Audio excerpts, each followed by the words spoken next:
it's almost like an analogy of water and the shape of glass, right? So it's like Mm-hmm. kind of like, what's the shape of the glass? No, the glass should be like this. It's like, oh, the glass should be like that.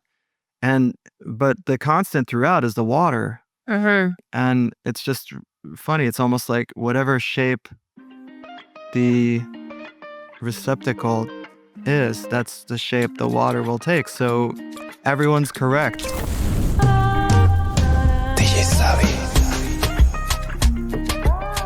As a lifelong actor, Terence Leclere has spent over a decade performing in immersive experiences, guiding audiences through moment-to-moment realities where the lines between real and the imaginary blur and people wake up to their own presence. In his TEDx talk, the TEDx Immersive Experience, he reveals the secret behind the word immersive.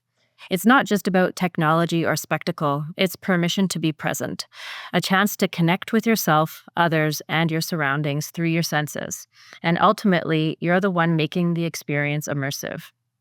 Today, as the founder of Meta for You, he brings these insights to life working on immersive experiences and experiential activations for brands like Netflix, HBO, Peacock, and Amazon, facilitating human interactions through interpersonal dynamics designed to help make experiences truly immersive. His work reminds people that they're not just viewers, they're the main character of their story. Hello, Terence, and I'm so excited to have you here on the show, The Savvy Shift. So this was a really amazing introduction. Why don't we start by telling the audience a little bit more about your story and your journey, and we'll see where the road takes us.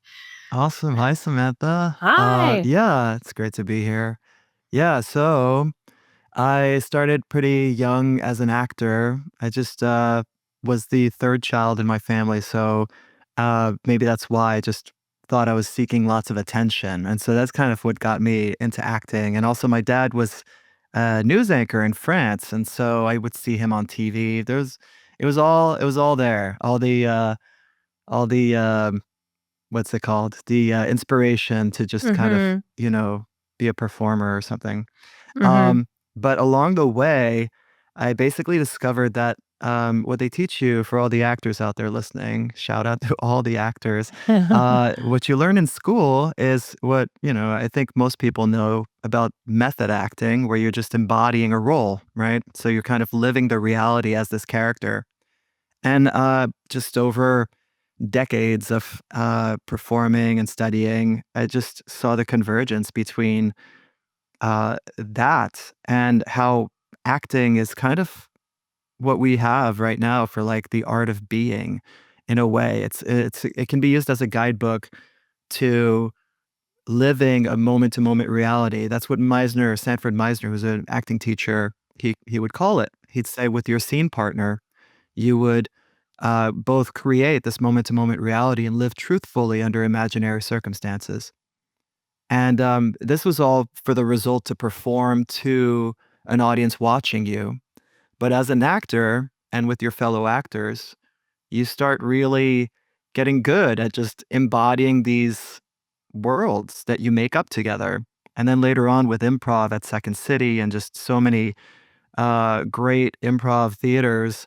And Sanford Meisner is based in improv too, because I think they all realized the world building element to it.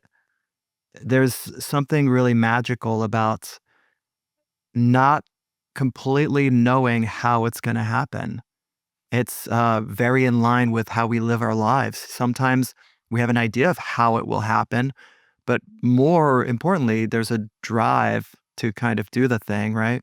And then maybe we have the result in mind, but then the how is kind of what trips people up. And I know sometimes it can keep you from taking action, but then you look at improv and you look at life, and sometimes you don't even need to know the how to just start doing it. And then all of a sudden the how appears. And hopefully you've got a good scene partner to bail you out. Mm-hmm. Yeah. That's amazing. That's amazing. So, in one of our intro call that we did before, you kind of took me on your journey from when you were 3 years old and this like Mm. realization of becoming Yeah. conscious almost, and I thought that was a really amazing story of how, well, I would like you for you to tell the story, but of how, as such a young age, like, becoming conscious, and then how that kind of impacted your journey into becoming an improv actor. Yeah, absolutely, thanks, like, well, this is something, like, actually everybody can do watching this or listening to this is the first thing I remember is, you can just put your hands in front of you, just palm up, and just look at them, and then just to be aware that you are looking at your hands, and Mhm. that's it. That's just that simple thing, just notice your hands, and, it was startling because I did this at the age of 3, and, I didn't really have any kind of, reference point to what was happening. It was Mhm. just this awareness of just like, here I am looking at my hands. Yep. And I had toys in them. I don't even remember what the toys were, but I just remember that I was aware and that I could remember things. That's very trippy. It's this awareness. Like I wonder if you have a memory like this, or anybody who's listening has a memory of when the first time they could remember that they would remember this moment, right? It's pretty Mhm. meta, but Mhm. it was the moment like that where I just thought, "Oh, I can remember things now, so I'm gonna remember this."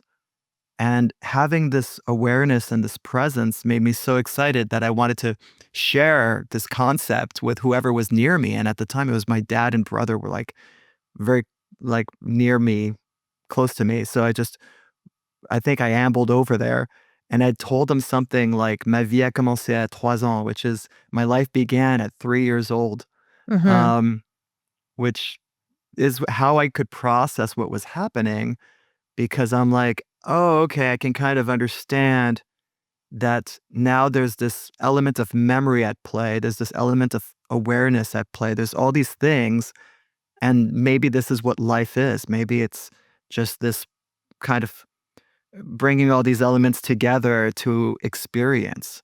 And it wasn't until years later, working in immersive and experiential theater and events, that I kind of put it together and said, oh, this is the formula. This is, you make people aware that they exist, they immerse themselves in the moment, they're present, and then they get excited. They want to share this with another human. And so it kind of what is it, like, galvanized all these things I had in my life, Mhm. leading up to it.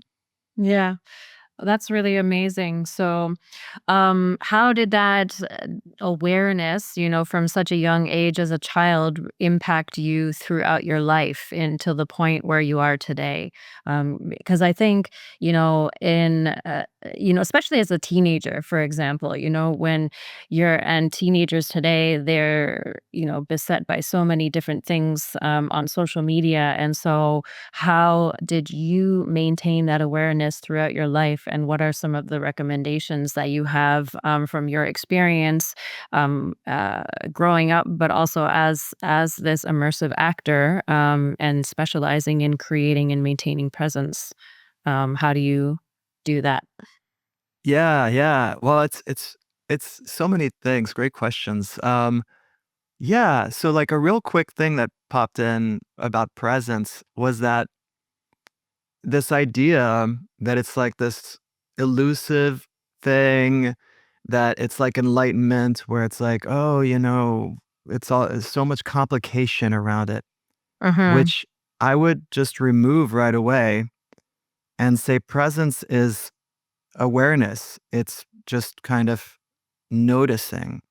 So it's more about cultivating the awareness of the awareness. It's cultivating a sense of meta, really, is what it Mm-hmm. is, where you're kind of imagining the movie of you, imagining the play of you, imagining the story of you, and just taking that step back, zooming out.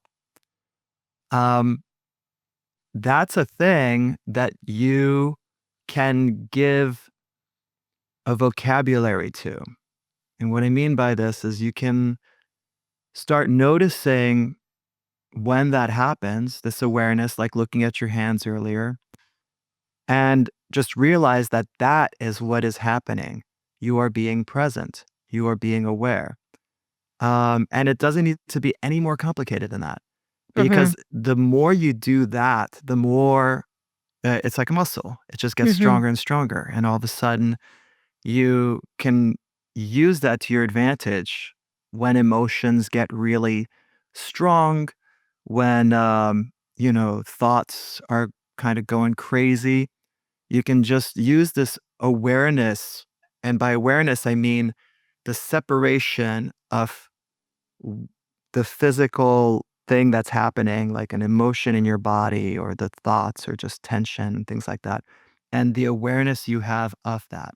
Mhm. So, but yeah, to bring it back, like I think it was weird growing up because I had this sort of meta sense throughout.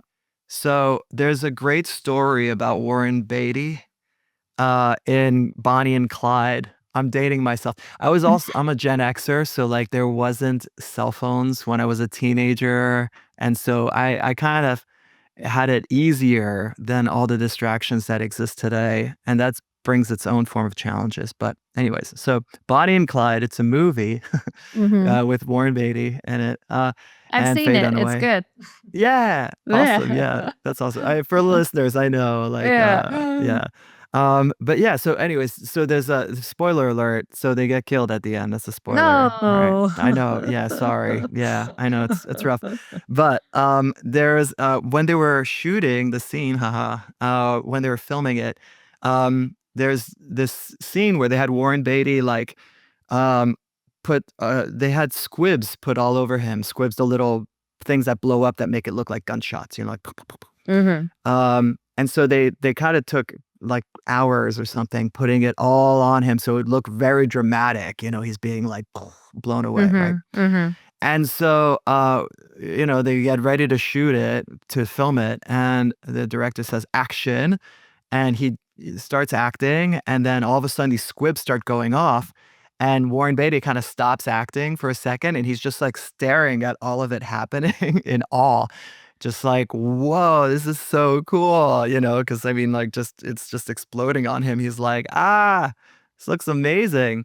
Um, some reaction like that, and so, of course, the director said, "Cut. Well, we can't use that. Yeah. Clyde looks like he's having a great time being blown up." So, they had to redo it. Uh-huh. But I like that story because it's like an analogy of of a lot of growing up, and especially, in my teens, the 20s and stuff, where it was this sense of, you know, there's the play that's supposed to happen, there's the film that's supposed to happen. It's like, you're supposed to play this role right now. Mhm. This is a scene where Clyde gets shot up. Mhm. And instead, I was kind of like, "Oh, how interesting. This is the scene where this is supposed to happen," or something like that. And so I started viewing my life with this sort of outside eye of just kinda like, "Oh, how interesting. This is this is, I'm hanging out with my friends right now. This is like a scene in a movie," or things like that. Mhm. Um, which I wonder if, this is a totally tangent, but, I, did this video recently where I talk about what does your name mean and what clues does your name give to you. Mhm. And my story for that is my name's Terence, and I was named after the poet Terence. And years later, after growing up with that name, which was not easy, um, like I would look up Terence and study or like check out his works. And Mhm. he had Mhm. this quote, which is something like, "I am human, and therefore nothing human is alien to me," um, which kind of ends up being this sort of guidebook to how to play this Terrence character, Mhm. is a way you could put it together. Okay, tangent done, going back to it. So that said, I'm human, therefore nothing human is alien to me. Works both ways. So I wonder if I've had the sense of just meta awareness of, oh, I'm in the situation, being witness to it. I bet you there's so many other people who have this too. And I would dare say everybody has this experience. Mhm. And so I think it's more just again, meta, being aware of that awareness experience. And Mhm. how much can you play with that? And within those jumps, if you can picture it that way, of awareness, of zooming out, that creates like this space, which is that's the absolute, that's the silence, that's all the good stuff they talk about in meditation. That's a whole Mhm. other story, but we can go into that. Jumping around here. Yeah. Well, I'm writing down tons of notes because there's a lot Ah, of different directions that we could go in. So, nice. I really liked what you said though about like separating yourself from the emotions, right? Mhm. Because I mean, and I've gone through this. I think everyone goes through this, right? When you're not aware of your emotions and how they control you. And, this is something that Yeah. I've learned as I've done more meditation, as you're talking about, but learning to separate yourself from your emotions so that you observe the emotion rather than react to the emotion. Because I think that a lot of people who are not aware, um, of themselves, of their emotions, and something happens, a conflict in a relationship happens, and the ego kind of takes over, and people instantaneously react, like explosively. Mhm. And I know that I used to do this when I was younger as well, and not as aware as I am now. And it's really interesting now to take that step back and be able to observe the emotion, especially when it's like emotions like anger or frustration or things like that. And it's like, oh, this is really interesting, actually. Mm. Okay, why am I Yeah. feeling this way? What's causing this? Um, but also looking at your life kind of as if you are an actor in a movie, and then realizing that you get to decide who you are and how you want Mhm. to respond in that moment. Yeah. So, That's um, amazing. yeah, I was, Yeah. and I was something that I wanted to talk to you about actually as a professional actor in this Mhm. sense. Are there moments in your life, yeah, that you have like played a character in your life? Because you know how sometimes they say you have to like fake it till you make it kind of thing, right? Mhm. And so it's like Yeah. embodying the character of who you want to be, and then you eventually become that person. Can you walk me through that kind of mindset from an actor's perspective in terms of applying it to day living versus in a play or a movie or something? Yeah, absolutely. I Mhm. love this because this is I don't hear people talk about it this way, but the whole fake it till you make it. I think it's funny the word fake sort of has this shame tied to it like, "Oh, no, it's fake. It's not real." And it's funny because, well, reality is something that is agreed upon. Um, and you determine that. So there's things about I get the whole fake. You wanna be true, and only you know if you're being true. So it really is an individual journey. However, when you're doing something that is different than what you're used to doing, playing a role that's not like you know, talking with an accent or, use whatever metaphor you want. The first time you do it, it might feel awkward. It might feel strange. It might feel like, wait, this isn't me. And this ties into the ego too. Mhm. Love this because it's so funny. A lot of this stuff, like a quick tangent. My mom's a healer, and I grew up with all this wellness and self help stuff. And so, and for years struggled with a lot of these concepts and a lot of the mythology around certain concepts like the ego, like the evil ego, and all things like that. Mhm. I think the energy of the ego, first of all, the whole process needs to be approached with lightness. I think take that first. Mhm. Lightness, approach it with lightness because approaching like the path to enlightenment with heaviness is like the wrong way to do it. You need to find what makes you happy genuinely, what makes you feel good. And really honor that, even if it feels strange and new to you, right? So, ego, I see it as tied to identity. And that is the thing that the body wants to defend with all of its strength. And what I mean by the body is there's this sense of if you look at life like it's an immersive experience designed for you, Mhm. like a video game, and you're Mhm. playing the video game version of you, and you're in your body, and that's your character. Um, there's the you that is not your body, and then there's the you that is your body. The you that is your body includes the mind, includes all of the stuff to make the character work. And that ties into the identity.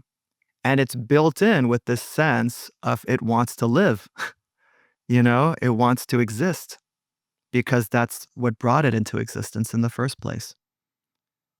So, in that sense, it's almost like that awareness, the meta awareness, is the witness to this whole lifelong immersive experience that you're living.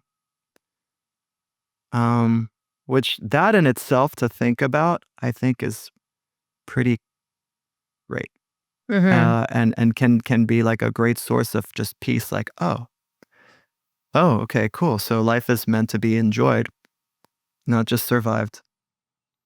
And so that said, bringing it back to like the fakeness. So the ego is so tied to identity, and identity is whatever the mind can kind of grasp at to create this character. As an actor, you would call those givens, which is kind of like, okay, let me read the script. Let me see what this character, what it says in the script about this character. Okay, this character is French, born in France. Oh, so maybe he's like this, maybe he Mhm. talks with a French I accent. can't I can't do this. Yeah, I can't do, oh, the I can't. eyebrow. Yeah, you can I do know. it, I I don't know can't. how I ended up being able to do that. I think my face has a mind of its own. It's just, I don't know. I can yeah, only do it when I go like this, like isn't it funny yeah. when you do it like that? I know. It's kind of, Yeah. I forgot that my eyebrows do that. Wild beasts they are. Um, yeah. So what was I getting at? Like, yeah, basically it might feel fake to do something because the mind might say, "Hey, that's not your character." Or that's not you. But that's the fun thing is that the you playing the video game version of you, the you, that Mhm. you can absolutely decide whatever the I don't know if I could curse, you I want don't to care. do, yeah. With integrity, Mhm. just existing in this life. Mhm. What if? What if it's that? Mhm. Because that's the approach with all of this stuff is just like we don't know, right? I mean, simulation theory, I'm not talking about all that stuff. Mhm. Sure, rabbit holes, tons of Mhm. them, lots to go Tons down, of them, yeah. tons of them. However, I'm more interested in the approach of it because that is the activation of it. Mhm. So if you're like, what if? Let's play. Let's pretend. What if it's this? That kind of unlocks the fun, creative elements of it. Where it's like, oh, what if I am in this body right now, experiencing this life? And then you start looking at the synchronicities differently. You start looking at how everything ties into each other Mhm. differently. And then it becomes Mhm. more fun. Mhm. Um, and I bring this up. There's a quote attributed to Einstein that says something like, the most important decision one must make for themselves is whether they live in a friendly or hostile universe. And that is a pretty heavy, deep question, but depending what you choose informs the outcome and certainly your perception of the outcome. Mhm. So, that said, this approach of like, what if life is an immersive experience designed for you? And by immersive experience, I mean those plays that you go to. There's plays in big cities now, but even playing a video game. But we used a video game analogy because that's more Mhm. uh, just ubiquitous, right? Mhm. Uh, Mhm. it's everywhere. Um, Game designers built this game for you, this video game, and they wanted you to enjoy it, and they wanted you to be like, "Whoa, did you see when that happened? And that was cool and all that." Mhm. Mhm. So that approach of life unlocks this benevolent universe created for you. It's for you to enjoy. Mhm. And now to go back a little bit to emotions, hard emotions, anger, sadness, the tough stuff. Um, just having the emotions pass through is great knowledge because I don't know if people are really, explained, certainly at a young age, that, hey, your emotions are fine and just let them go. Mhm. You can just let them go. Um, but that said, also watching like the movie A Few, right? It's like maybe this is a scene where the character's supposed to be sad. Something sad happens. And all movies, stories have this. They have the ups and downs. They have all of these things. Mhm. Um, when you're immersed in it and living the story, it's not necessarily as fun. This is funny. So for like activations, sometimes we'll bring IPs like intellectual properties. We'll bring like movie franchises to life. Mhm. And so if there's something like, if it's you know, a movie where there's like people are shooting at each other, that part of the activation is not fun to be in. As an Mhm. audience, as a guest, you're not having a fun time in there. Um, Other elements of it are fun and just like, oh, we're in the secret speakeasy where they would all meet. That's fun. Mhm. Um, so having that sort of data working on those activations like tracks with, well, we don't like, the stuff that's hard in life to do. But then if you zoom out to the you that is infinite, unbounded, right? The Mhm. the person playing the video game of you in this 3D reality, that version of you is infinite because Mhm. it's not tied to this 3D Mhm. reality. It's just awareness. It's Mhm. like a focus that you put wherever you want. Well, to that, it's almost like what if they just what if they just wanted to just see what this experience was like? Um, that's why I love like I love the people who channel like Abraham Hicks, Bashar, like they talk about all this stuff. Mhm. And it really resonates with me because I'm like, whether it's true or not is not what I'm after. It's the approach, like, whoa, what if this is true? That's wild. And Mhm. what a wild way to experience this world. Mhm. Yeah. Well, that also gets into like the multiverse theory, right? Where there's like Mm. there's an infinite number of views and they're all having a different experience and it's purely for the purpose of just having as many experiences from as many different points of view as possible, right? Yeah. Yeah. And so but I really like what But it's like, she's but again, like who's having that experience, right? Like that's kind of great questions to ask. It's kind of like, yeah, there's a million, infinite amounts of Terrence and Samantha's like everywhere, right? yeah. Yeah. But who is the one playing Samantha? Who's the one playing Terrence, right? Like Mhm. who's the one playing the listener right now? You, I'm talking Mhm. about you, you know? Like who is that? Uh-huh. That's kind of I just love questions like that because it's like, huh, I never thought about that. Yeah, and it's really interesting when you start going down these roads of like, oh, I mean, Bashar talks about the oversoul, right? Which I that's a Mm. concept that I still don't quite understand when he gets into details. I'm like, what?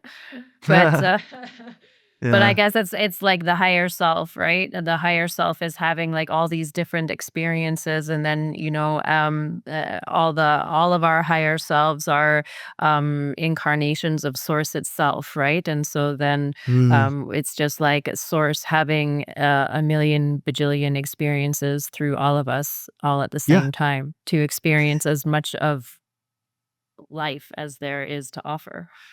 I mean, yeah, if you go down that hole, Yeah, it's that's a kinda big like hole to there's go down. all these, like, created, like, sort of, like, Yeah. micro versions of the infinite, like, Samantha experiencing Mhm. all the, world. Like, Mhm. so that includes all the people being cast, all the people you'll run into, you're playing Mhm. all of them too. You know Mhm. what I mean? Like, it's Yeah, and why then that not? If you that get goes into, like, everyone is you pushed out and, like, the That's it, yeah. reflection of the mirror, right? And so this person is just a reflection of you and what you think of yourself, and then that Mhm. gets into the idea that, like, you can kind of see, like, "Okay, what are the things that I need to shift inside me in order to see the change reflected in the world around me?" Mhm. And then that Yeah, goes. smile at the mirror kinda thing, Yeah, If like, the you mirror's frowning, you're not gonna get the mirror to stop frowning. I love that where he Yeah, says, by yeah. breaking the mirror, you don't change the image in the mirror by breaking it, Yeah. right? But, Yeah. I think that also leads back to something that you said earlier. I had it in my head and now I lost it. Ah! Oh, yeah, no, sorry, the reticular activating system, right? Ah, Because yes. you were talking about how, like, what you, what you observe or, like, what you feel you see more of, or, like, the way that your Mhm. mindset is, right? And so if you go into the world thinking that, like, okay, everyone's here to help me and I'm, like, supported in all these things, then you're gonna start seeing evidence of support. But if you go out into the world thinking, oh, like, everybody's evil and trying to take advantage of me, then obviously that's what you're going to see, and you're going to get evidence for that, right? And that's like, Yeah. the reticular activating system kind of kicks in because it's always looking for evidence to support your current beliefs, Yeah. right? That's the mind, right? The mind's Yeah. like, "Are we doing this right?" Yeah. Like, it's funny because, like, so with my company, like, a lot of this stuff, like the immersive work is I've noticed, like, guests coming to events, like attendees coming to events, sometimes they just want instruction. They just wanna know, like, "What is this thing? Where do I Mhm. go? How do I play it? What's the deal?" Mhm. Mhm. It doesn't need to be anything more flowery than that. And I think that goes back to the mind just wanting to know. Mhm. And the mind, like, hates not knowing. And that's a great teacher taught me that. Like, um, it's literally the mind's job to know that they're on the right track, that they're doing the right thing. And it's completely counter to just life just being and existing. Just Well, and that's also what holds us back. And I had an episode about this a few weeks ago.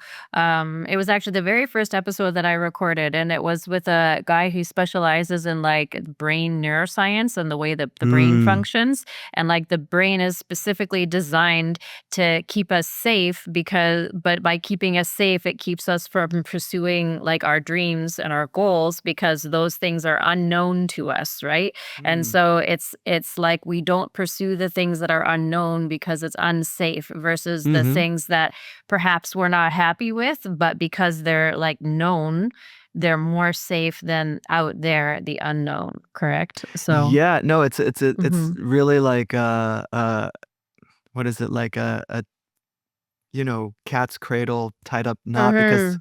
because, right, like, the things that are unknown, it's catch-22 of just like, "Oh, it's not known. How are you gonna know it if it's not known?" kinda thing. But at the same time, gosh, that's really funny because um, yeah, the mind, there was something there, but yeah. Oh,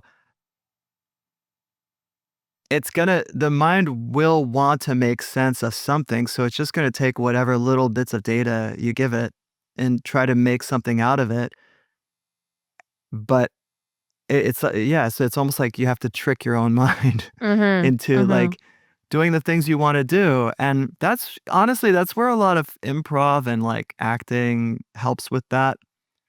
They it the when acting shifted over to just being more about portraying the reality of the moment, Mhm. which is like a neighborhood playhouse, like 1950s and like something like that. It was when the acting method kind of moved over to that. Um, it became a lot more about um, just doing, just getting out of your head, getting out of your mind. Mhm. Um, and I feel like that helps with that because it's yeah, sometimes just doing is a good way to get out of there. Mhm. I feel like all these tools should be said with integrity afterwards. Yes, yes, with Yeah, integrity, because for it's sure. true. Like, I mean, this it's funny the quote with great power comes great responsibility, but like the more you start understanding this stuff, the more you realize that it's much like the video game analogy. Just because you know the tricks of the video game doesn't mean you can start, like, trying to break the game and stuff like that, Mhm. Don't be that player, you Mhm. know? Like, Well, I'm not gonna lie, at the beginning, when I used to play Donkey Kong for Super Nintendo, yeah. I'm dating myself, but Donkey Kong for Yeah. Super Nintendo, and there was a trick Mhm. at the beginning, and you had to type in bananas with your controller. And if you Oh, typed nice. in banana with your controller, you got 99 lives because Love it. you can't have three digits, right? But I had Y 99 lives, and I was like, okay, now I'm ready. Let's go. That's it, yeah. There's Yeah. I mean, what is it? Like, up, up, down, down, left, right, B, A, Yeah. start was the Yeah. code that worked on so many Nintendo games, and Yeah. yeah, knowing I mean, I feel like all this stuff is knowing the codes, like, that was always my favorite thing. I loved video games growing up, Me and too. yeah, oh, yeah. Um, yeah, we could do a whole podcast about that. Yeah. Yeah, but, like, knowing like, working on yourself is figuring out those codes, Mhm. It's kinda like, "Oh, I can do this now." For years, like, I didn't really put that together where I would just stay stuck in these patterns, and I didn't realize it's like, yeah, you can use these codes to sort of Mhm. break out of this Mhm. of this loop you're in, and sometimes the game is designed that way, and yeah, Yeah. it's very trippy. But I really like the idea of going into that person who's like playing the video game, and it's like Mhm. you get to decide the kind of person you want to be, right? Because a lot of Yeah. the time I think we get stuck because of the expectations that we have of ourselves, or the expectations that other people have of us, and like, oh, you've always done this, so this is what I Mm. expect of you, right? And so then all of a sudden when we decide that we want to create change, and then it's like, actually, I can be somebody different, because a lot of the time we want something, but then we think, oh, I can't do that. I can't be that person. Like, I can't be Yeah. on a stage talking to people. I can't, I mean, for me, I can't be a DJ, like DJing. Like, this was something that I had to go through when I first started DJing. I was like, you can't be a DJ. Like, that's crazy.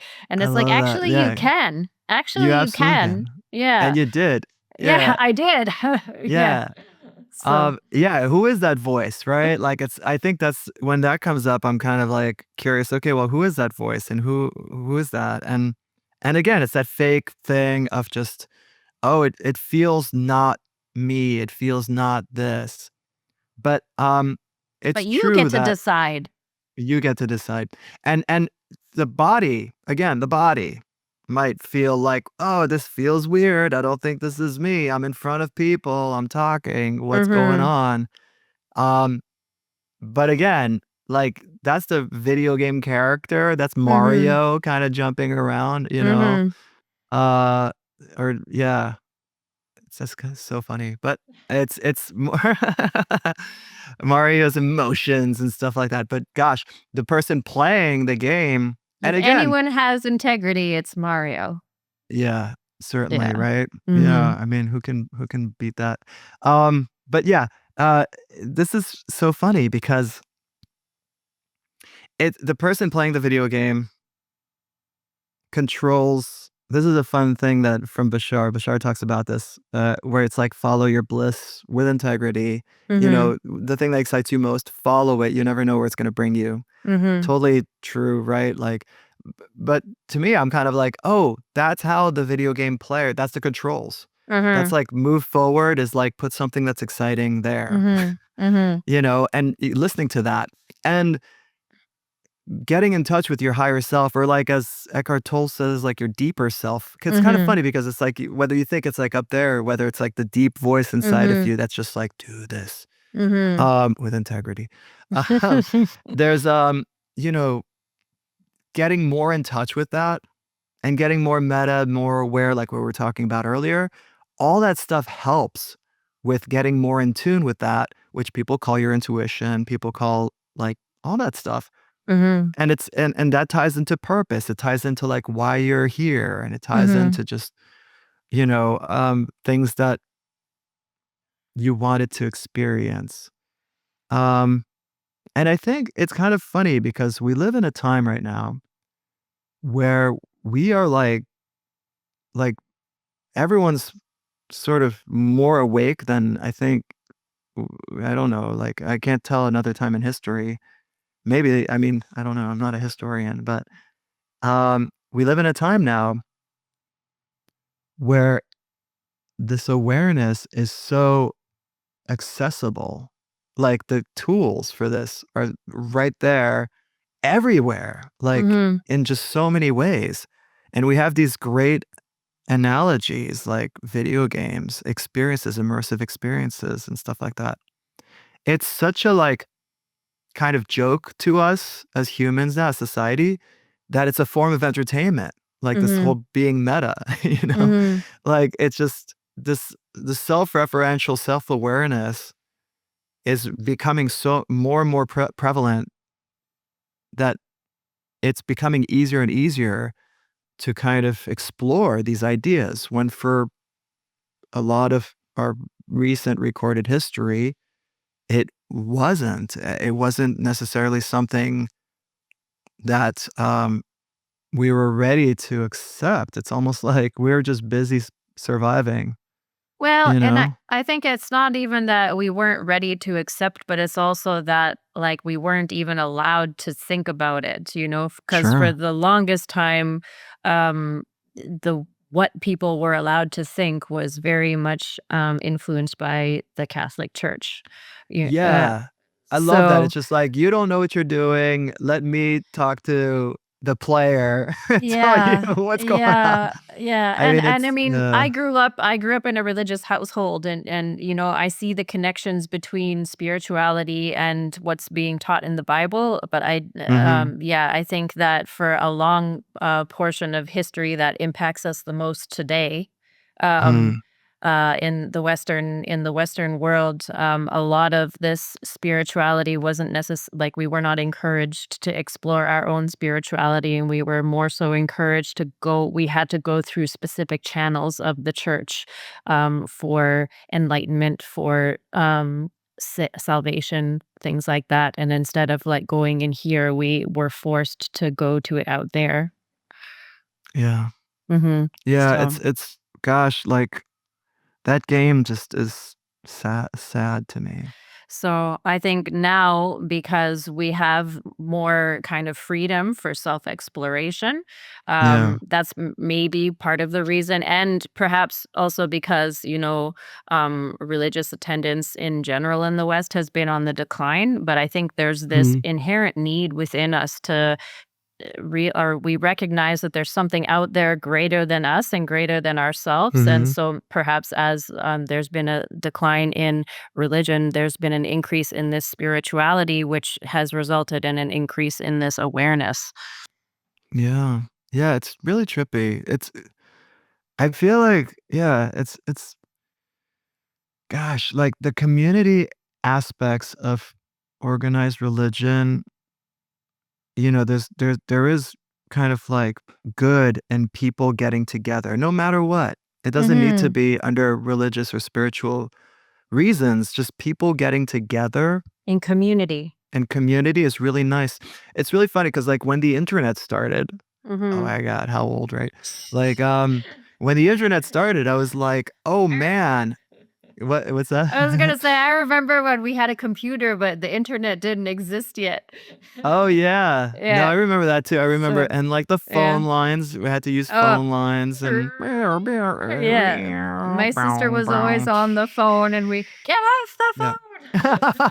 Oh, yeah, if you're, like, on the internet, somebody pick up the phone, just forget Yeah, it. So you had to, yeah, like, basically shout through the house, "I'm using the internet." yeah. But yeah, so it just was trippy to me how, like, oh, man, all these religions are gonna find out that they're all saying the same thing, They you are. know?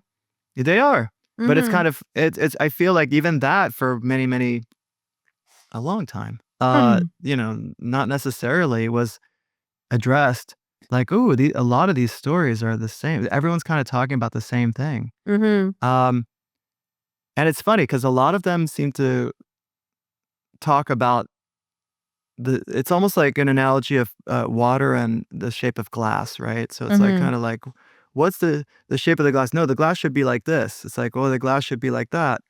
And but the constant throughout is the water, Mhm. and it's just funny. It's almost like whatever shape the receptacle is, that's the shape the water will take. So everyone's correct. Mhm. But there's another level um, to the science project. Mhm. Yeah. Yeah. And I think that's one of the most interesting and beautiful things actually is when you do recognize all the similarities, Mhm. in all the religions across the world. And then for me anyways, it unites rather than divides, Yeah, because religion absolutely. also historically has been used as a way to divide people and create chaos in the world. And I really prefer to look at it as, we're all basically saying the same thing. It's just that we have our own interpretations and understanding of that thing, you know? Yeah, and it's so funny because, gosh, this is like this is why, like, my favorite thing is just the one-on-one communication. I feel like every problem a person can have can be resolved with communing with another person. If And they are here's what I doing it mean. authentically and in Yeah, exactly. integrity. Like, and so I love immersive interactive stuff, like, some of the plays I would do would be, have one-on-ones where I'd be a character, like, and then you'd be the audience member, and I would just guide you through this moment-to-moment reality and be like, "Oh, you're here," and maybe in this scenario, you're playing my sister, and I'm, like, telling you that I'm about to go on a trip, and I'm so glad you met me at the airport. I've got my bags packed, and you talked me into going on this trip. Thank you so much, and you as an audience member, you're like, "Oh, cool," like, but so there's plays like that, doing lots of plays like that, and then helping design those interactions at live events. I noticed more and more and more and more the power of just two people connecting. There's just literally nothing like that in the world, and I think, for all our technological advances. And I'm going back to, like, the printing press. Just Mhm. everything that we were able to, like, get one person's thoughts and ideas down somewhere to share that did not include the full self and the full Mhm. kind of, like, person-to-person interaction. It began missing things, and Mhm. then that just grew and grew and grew and grew over time Mhm. to now where we're, like, at the epitome of it, where it just kind of there's literally AI bots talking to each other through emails and just it's like it's wild. And that's why, like, this is my favorite thing and what, like, I call interpersonal dynamics design with my company, Meta for Mhm. You.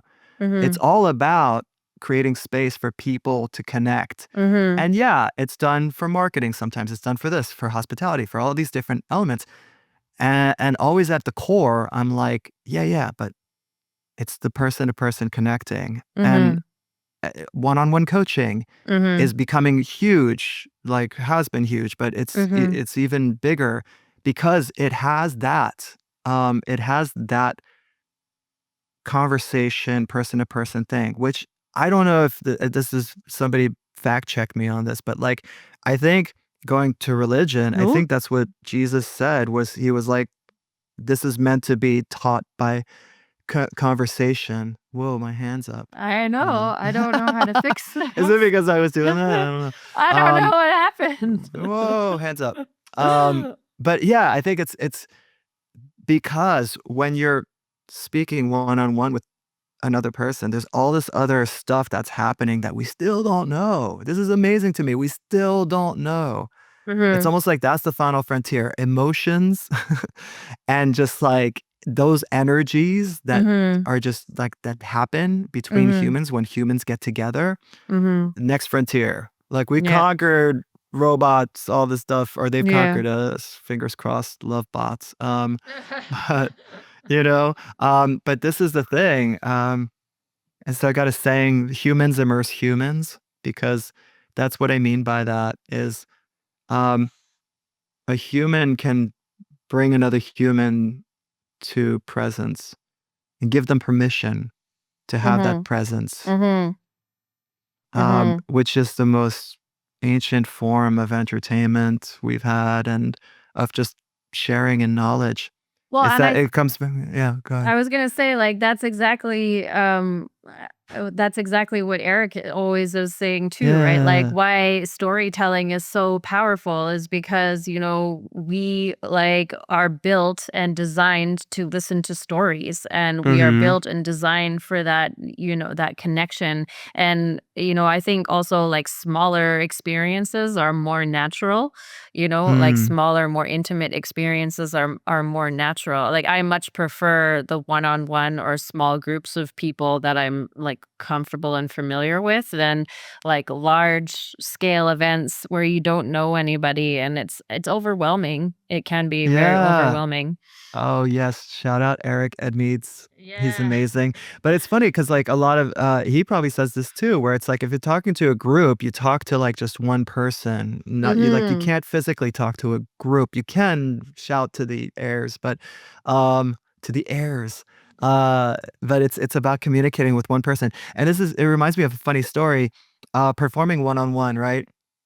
I saw really early on how you can't really fake or fake you can't really trick an audience member out of the authentic thing that happens once you're aware of it. I That's Mhm. clumsy language, pardon my French, but, um, which typically means something else, but, English is my second language. It's been my first. It doesn't matter. Anyways, what I mean by this, for instance, I would play a character and I'd have a script. And so I'd have to come up to you and be like, okay, now I'm going to tell you the lines, and here are the lines, and the lines, blah, blah, blah, blah, blah, blah, blah. And I could see looking in the audience's eyes that they were looking at me like being like, oh, okay, this guy's acting at me. He's doing a bunch of acting. This is the Mhm. show that I got a Mhm. ticket for. He's acting Mhm. at me. So I'm going to be an audience member and listen. Mhm. And that's like the dynamic that happens when you go see a play. The audience sits in a chair. They're like, I'm the audience. You're the actor on stage. You do your acting thing, and I'm just gonna like watch it. Mhm. Um, but what was more interesting to me was that interaction, that making it alive, that Mhm. connection. Mhm. That's where it shoots to a whole other level. And when you're an actor on stage with another actor, you can kinda, like, BS each other. Like, "Are you buying this? I'm not." Mhm. Like, but you're Mhm. both doing the role, and then the audience is sitting out there in the, audience just like, "Oh, this is very nice." Um, whatever the scene is. But all of a sudden, when the audience becomes your scene partner, they're not as invested as another actor. Mhm. They bought a ticket. They're like, I'm not gonna pretend I'm a character for you. I'm not gonna, Mhm. like like. And so, in order to get past that, I had to hit that authentic level. I had to Mhm. go to core connection with Mhm. the human being Mhm. and find this place that, like, okay, in this situation, it's supposed to be the '70s. You're in today world because that's where we live, Mhm. I am in the '70s, but what is the common reality that we both have, and how can I be on that, like, frequency? And that was that we're both humans and we're both experiencing this. And maybe there's a story of just like, hey, I want to show you something. Okay, that's timeless. You know what I mean? And that's an actual thing. And I genuinely want to show it to you. And it's like, here's a 70s thing, blah. Um, but all that story to say that you're right. Like it's connecting on that authentic level and really creating space for it. As the person guiding that interaction, life coaches do this, Mhm. actors do this. Mhm. Um, you create the space for the other person to join you in it. Mhm. Just be like, it's like, okay, here's the pool, jump in. Mhm. And then that gives permission for the other person to immerse themselves in the moment with you. Mhm. And then you're Mhm. both immersed. Humans Mhm. immerse humans. Mhm. That's it. I should get a t-shirt printed like that. The Nah. Get some merch going. Yeah. Yeah. I think that's so interesting because I come from the world of dance, and Yeah. so I come at partner dance specifically, Oh, and wow. yeah, and so the genre of dance that I specialize in, like it really is truly based on connection, and so there's like the physical connection like through the frame, right, and through the bodies moving together, right, but then you can also like get to the moments where you're like in almost a spiritual connection with the person. And what I really liked about what you said, which I kind of see as an analogy from the acting world into the dance world, right? And so in, the acting world, comparatively, so in the dance world, we have like a lead follow dynamic, right? And so Yeah. in the dance world, or sorry, in the acting world, you would be acting as the lead, and then the people in the audience would be acting as the follow, and then like creating that. I can't remember exactly the word that you use, but creating that like kind of safe space for the other person to Yeah, like yeah. kind of be immersed and feel that connection, and it really, really translates over into the dance world as well, where the lead kind of creates that safe space for the follow, so that uh, the follow feels safe in order to do the movements that the lead is leading. So, Yeah. It's yeah. permission, right? Like, it's Yeah. giving permission. Mhm. Gosh, permission is such a, like it's kinda just like kindness, permission, Mhm. or like superpowers that you have right now. Mhm. You listening to this, you can, be kind to someone and you get oxytocin, they get oxytocin, the people watching you get oxytocin, superpower, free Mhm. drugs, Yeah. free chemicals rather. Um, but the same thing with permission where it just, like sometimes when somebody's asking for advice, Mhm. sometimes they're just asking you for permission. Like, Mhm. "Hey, this voice inside of me says I wanna get this shirt." You know? You could kinda play the game of just like, "Well, let me get the mind going and think of all these things and blah, da, da, da, da, da." Or if you're attentive and notice this, you could see like, unless, you could let's play it positive. You could see that they want to go down that direction, and Mhm. so you encourage them and you give them permission. You say, Mhm. "Yeah, um, like, be you, Mhm. live you. Life is Mhm. short, just be Mhm. you." Mhm. Um, yeah. I would also encourage people in that situation though, because a lot of the times I think we are looking for permission. And it's also, Mhm. about becoming a phrase that you had used, which I actually am also an advocate for, becoming the main character in your own story kind of thing. Yeah. Is also learning to give yourself permission though, rather Mhm. than like waiting for external permission or external validation. So it's like giving yourself the permission to do the things that you want, um, instead of Absolutely. And you allowing know other what? people, because other people are gonna project their own fears and insecurities, Yeah. right? So Yeah, other people's opinion of you is none of your business. yeah, 4 wasn't that agreements, love Sean the 4 Connery agreements for that that. said that? I Oh, I feel don't like I know, that's I feel great. like I I've should seen a know that. meme about that somewhere, but who knows Yeah, if those are yeah. true. Well, 4 agreements right there, like, don't Yeah. take anything personally, it's got nothing to do with you and all that. Gosh, mirror work. All right, what is it? Like Mel Robbins has like is I think it's Mel Robbins where it's like high five the mirror whenever you see it. Don't break it, but Mhm. like high five it Yeah. because it's just like a sympathetic reaction and Mhm. just it gets you going. It's really funny, just like some of these stories like are almost there to kind of like make you feel ashamed to love yourself. Like the story of narcissists, where it's just kind of like, no, don't love yourself. You're a narcissist. Don't love yourself. You have to love yourself. You have to. But it's kind of like you have to have empathy for the world around you. The mirror doesn't Mhm. stop at the actual mirror. The mirror is Mhm. like your neighbor, the Mhm. person in the car next to you. That's the mirror, Mhm. So, like you love this body. It's important for you to love the character you're playing. Love your Yeah. Mario. Yeah. Mario, yeah, it's, Yeah. Mario, Mhm. tomato, tomato. But yeah, like, it's important for you to do that because you're kind of together, that's your apparatus, that's who you got for this lifelong experience, um, and that is how you're gonna experience your life. Real quick, number one easy way to know whether you're worthy or not is you are the one listening to my words right now. You're the one seeing this maybe through your eyes. You're the one at the center of your experience. You are Mhm. absolutely worthy. There's literally nobody else in the seat, if you want to kind of have that metaphor of imagery, sitting there experiencing this entire show. There's nobody else in that spot except for you. Mhm. So you're undeniably worthy. You're Mhm. undeniably of value. This world would not exist without your experience of it. Mhm. It would just be something else. But, people don't even realize that and it's right there. It's right there in front of them. Mhm. Um, but yeah, mirror work to love yourself.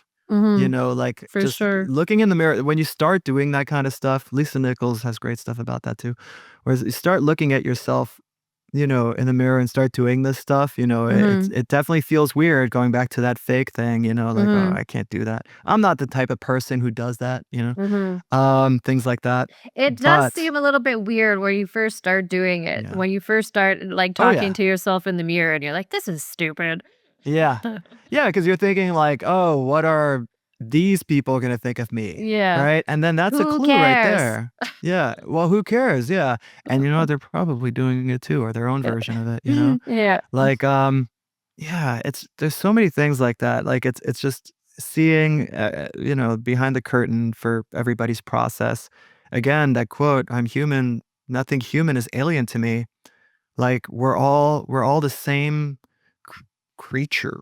We're all the same being, Mhm. human beings. And so um working with the same sort of like stuff. Mhm. So, Mhm. yeah, That's interesting. amazing. That's I amazing. know. Wild. I like doing that though. Like I've started doing mirror work more recently Mhm. and like especially when it comes to just like loving my body.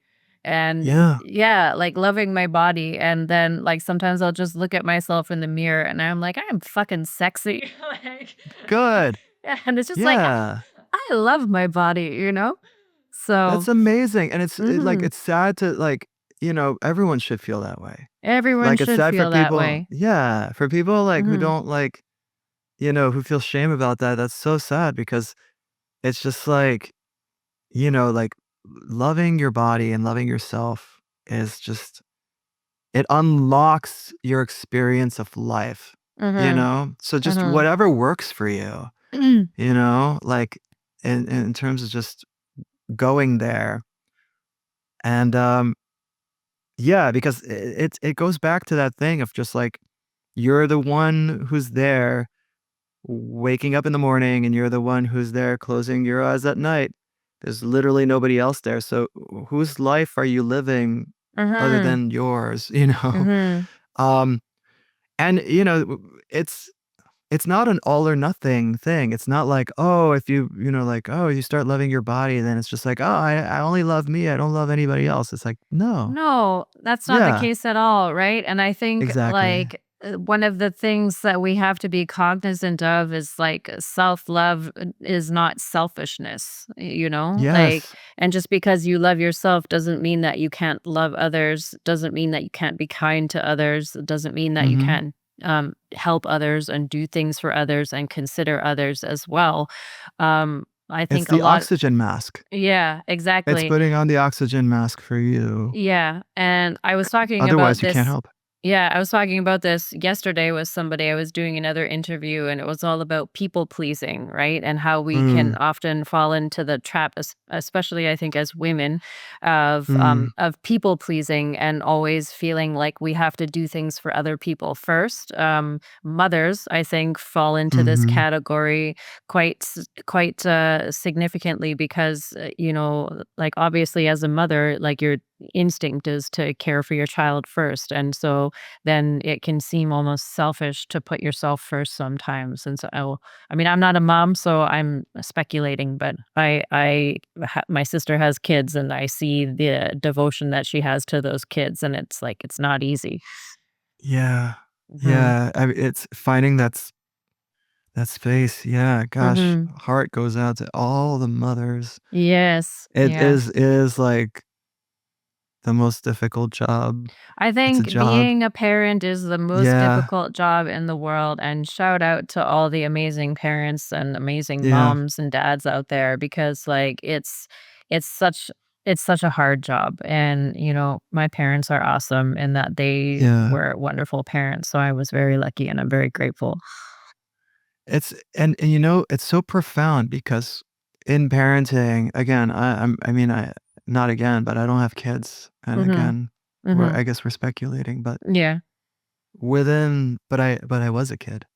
Mhm. So, within that relationship, the parent and kid, there's that sort of human to human thing, Mhm. and that develops it. It's like, how authentic and how real are you gonna be?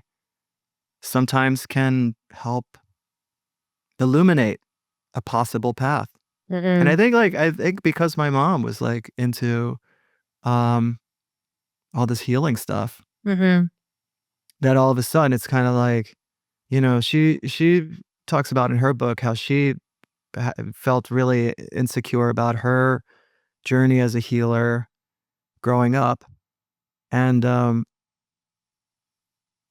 but, it's being given permission, right? And it Mhm. wasn't until years later that she got that, and so just, me not necessarily knowing what the meta thing was all about, Mhm. like, just, uh, having that sense of just permission. Mhm. That's what those authentic connections do. Mhm. They give genuine permission of just, like, Mhm. um, permission to be, permission to explore different paths and different, Mhm. things. And also just Yeah, like be yourself, right? yeah, Like permission yeah, to be yourself rather than this character that other people want us to be, right? yeah. And like, And isn't it funny, the secret, like, nobody actually, I think, gosh, it's hard to say platitudes because there's always exceptions, but for the most part, like, everybody just wants you to be you, Like, um, in the sense that everyone is kind of having this own inner struggle, that they're not as nitpicky of you as you might think. mhm, Right? mhm, Yeah. mhm. So I think that's true. I think I was talking about this the other day as well, is that a lot of the time we're so afraid of other people's judgment. And so that prevents us from doing things or from being ourselves. And then realistically, everyone else is so concerned about what other people are thinking about Mhm. them. Like they don't have time to be thinking about you. So like trying not to be so concerned about other people's judgment.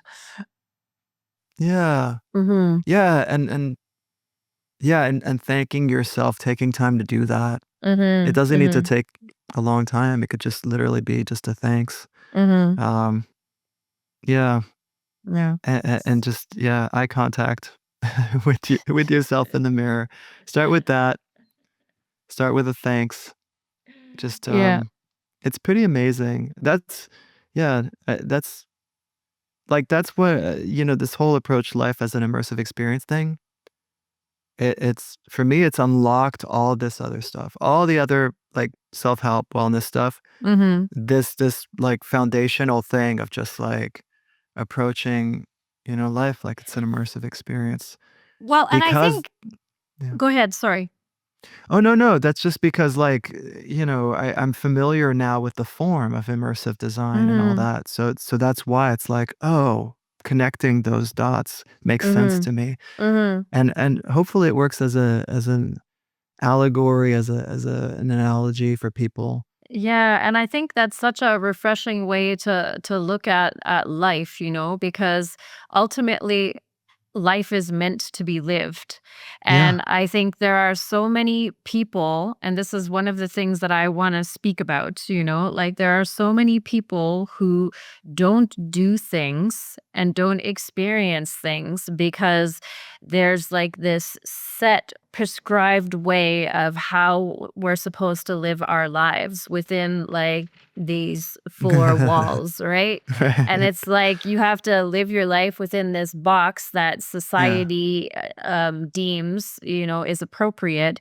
And thou shalt not, go outside of these walls. And then when you realize, like, actually, I can go outside of these walls, I don't have to live my life the way that everybody else is doing it, And that's one of the things I think I really like recognized is that like, the kind of life that I wanna live, the kind of experiences that I wanna have, like, if everybody's doing these things that make me miserable and I don't wanna be miserable, so I have to do other things, It's like, if you wanna Yeah. live an extraordinary life, you have to do extraordinary things, right?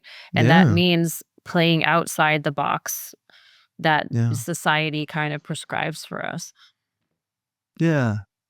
I like which can that. be scary. It Can be is really scary. Well, scary. that's what's fun. I mean, gosh, you Yeah. go on a roller coaster, that's pretty scary, like, you I go on love a roller ride, coasters. right? Yeah, sometimes, like, that's the point, Yeah. that's why that perspective helps too, of just you came here to experience this. Are you gonna do it, you Mhm. know? Yeah, Yeah. exactly. Exactly. So, okay, well, we are getting close to the end of our time. So, I Yeah. wanted to wrap up just giving a little description of your company, Meta for You, and Yeah. how exactly you serve people, and then the best ways for them to get in contact with you. Yeah, And also, if you absolutely. have any books, books, or you mentioned your mom has a book, we could even put your Oh, mom's book yeah, in that's here too. sweet. Yeah, Alexandra Leclere, yeah, we'll put it in the show notes, Yeah, we'll yeah, put it in the get show you links to notes. that, that's Yeah. very sweet. Um, yeah, so, let's see, Meta for You. Um, it's the name came from, uh, did a lot of poetry for a while, I'm still a poet, still love writing poems, um, but it was that play on words of, like, the metaphor that is you. And it kinda harkens back to all the stuff we discussed about the humans immerse humans, human connection, human interaction, Mhm. a performer guiding an audience member through, make-believe reality or real one. And, um, and also because the service provided is Meta. This was before the company changed that name, Mhm. to Meta, but there's lots of meanings for the word meta now. Mhm. But how I mean it is that self-awareness, self-referential. So, it we provide meta for you. Mhm. Um, and so the company started as an immersive I was an immersive performer and, started being asked to help others with their shows and events, and so that's what grew the company. And now after years of working with these top brands and just really did some fantastic jobs. We did one for, you know, like, iconic franchises that just were, Mhm. like, really special. Dreams Yeah, come these are true. some big names in here. Yeah, yeah. Yeah. So. Feel really lucky. We got some really amazing clients, these pioneering like experiential marketing agencies that really get it. And so Mhm. how we would help them is focusing on the interpersonal like design. Meaning like we'd bring in actors, help them craft their interactions with the audience members. And now that's been distilled to this interpersonal dynamics design, which is this methodology that encompasses all that we're discussing on this great podcast, um, which is about the design and creating the space for that interpersonal dynamics. And interpersonal meaning humans interacting with each other, and dynamic because it's alive, it's a living space. I think a big trap that event designers sometimes will do is they'll write out a script and give it to the actors and say, "Actors, read that script." But like my story earlier, the audience might shut off and be like, "I'm not paying attention. What's going on?" Mhm. Mhm. Because it's not like a movie where like if you can get subtitles or you can rewind if you miss a spot. Like when it's Mhm. live, there's a whole different thing happening. So what works Mhm. better is that it's a living dynamic space. And so if you're an event designer, check out metaforyou.com. Mhm. We also really just any event that has a human interacting with another human that could include hospitality. It can include all these different spaces.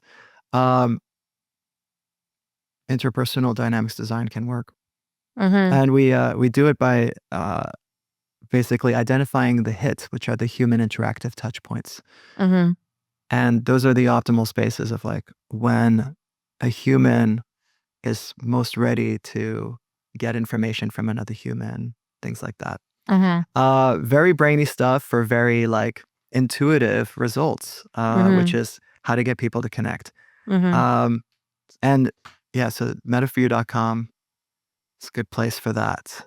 Okay. And what's the And, best place for people to find you online on your to socials find and me, stuff? Yeah. yeah, I'm on Instagram, and that's in the show notes. I'm on TikTok. I talk about this stuff a lot on TikTok, and it's really funny. There's for those who like TikTok listening, I think there's a saying of like TikTok reveals who you are or something like Mhm. that. It knows you better. At least the algorithm was so strong back then that it kind of knew you better. And Okay. so I started talking more and more about just stuff that I was interested in, which is what we were just talking about. Mhm. Mhm. Just about wellness, reality, existence, all this Mhm. stuff that makes existing fun Mhm. and happy and just joyful. Mhm. Yeah. And, so I would talk about these immersive events we worked on and all this stuff, but I would also mostly talk about, like, all this, call it self-help stuff. Um, and that really led me to just explore this thing that I call IRL, which is, approaching life as if it was an immersive experience designed for you. Mhm. Um, and so that's a passion of mine to do more of. And so I talk about that stuff on TikTok. TikTok's a good place for that. Okay. And a bunch of links. We're gonna drop a bunch of We'll links. drop a bunch of links, yeah. Yeah, Okay. exciting. So, Yeah. well, thank you so much for coming on the show. I really enjoyed the conversation. I feel like we could talk for hours about all of this Yeah. stuff and go down so many different rabbit holes. Yeah. I Yeah. know. So, anyways, I really appreciate you taking the time. And yeah, hopefully we can have you back on the show one day.